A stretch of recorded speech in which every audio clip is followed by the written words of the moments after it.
नक्शे की ओर पहला कदम। अब वीरू के पास 3 चीजें थीं। एक पुराना नक्शा जिस पर त्रिकूट गांव के जंगल के भीतर एक विशेष जगह चिन्हित थी, एक धातु की चाबी, रहस्यमयी, शायद किसी द्वार या बक्से की श्लोकों से भरा दस्तावेज जिसमें संकेत दिए गए थे, लेकिन अर्थ पूरी तरह स्पष्ट नहीं थे। ये कोई साधारण खोज नहीं, ये मेरे पूर्वजों की स्मृति है। अगर इसे मैं समझ सका तो गांव का भविष्य बदल सकता है। जंगल की रहस्यमयी तैयारी।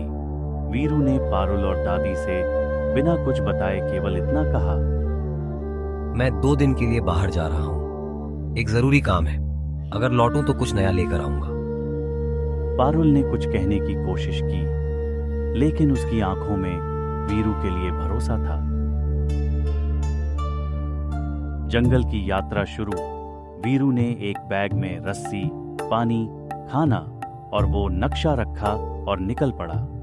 जंगल वहीं था, लेकिन इस बार माहौल बदला हुआ था।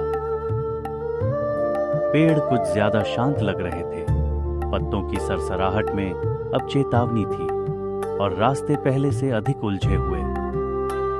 नक्शा उसे एक पुराने टीले की ओर ले जा रहा था, जिसे गांव वाले नाग ढलान कहते थे, एक ऐसी जगह जहां कोई भी सूर्यास्त के बाद नहीं जाता था। श्लोक की पहली कुंजी टीले की तलहटी पर वीरू को एक बड़ा पत्थर मिला, जिस पर वही वृत्ताकार प्रतीक बना था जो पेड़ और नक्शे में था। उसने दस्तावेज में लिखा पहला श्लोक दोहराया, जहां धूप ना पहुंचे वहां सोने की रेखा है। वह टीले के उस ओर गया जहां हमेशा छाया रहती थी। वहां जमीन पर धूप की एक पतली हल्की सी चमक दिखी, लेकिन वो असली धूप नहीं, सोने जैसी रेखा थी। वीरू मन में, ये वही रेखा है, ये मुझे उस द्वार तक ले जाएगी। वह रेखा धीरे धीरे जमीन पर फैलती गई, मानो उसे बुला रही हो। द्वार की पहली झलक 5 घंटे चलने के बाद वीरू को एक गुफा मिली, लेकिन गुफा का मुंह पत्तों और बेलों से पूरी तरह ढका हुआ था। नक्शे के अनुसार यही वो स्थान था। वीरू ने बेलों को हटाया और देखा, अंदर पत्थर का एक बड़ा द्वार था, जिस पर वही वृत्त चिन्ह बना था और ठीक बीच में एक छेद जैसे किसी चाबी के लिए। उसने धातु की चाबी निकाली और उसे घुमाया। एक तेज आवाज के साथ द्वार धीरे धीरे खुला। गुफा के अंदर घना अंधकार था, लेकिन बीच बीच में दीवारों पर चमकते पत्थर जड़े थे, जो हल्की नीली रोशनी दे रहे थे।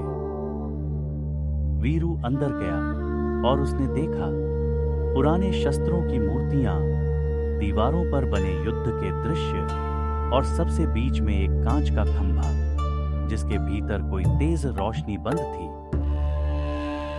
वीरू हैरानी से, ये तो जैसे गांव की प्राचीन आत्मा है। लेकिन जैसे ही वो करीब गया, पीछे किसी की आहट सुनाई दी। गुफा की दीवार से एक काली छाया उभरी, लंबी, धुआं जैसी आकृति, जिसकी आंखें अंगारे सी लाल थीं। तू वही है जो पेड़ का वरदान लेकर आया। अब ये शक्ति मुझे दे दे, या फिर वही होगा जो ठाकुर के साथ हुआ। वीरू चौंका। ये वही शक्ति थी जिसे लालच ने जगा दिया था और जो सदियों से बंद पड़ी थी। वीरू का साहस।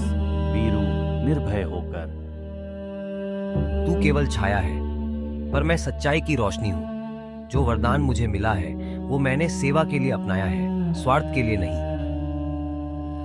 छाया जोर से चीखी और गुफा में कंपन होने लगा।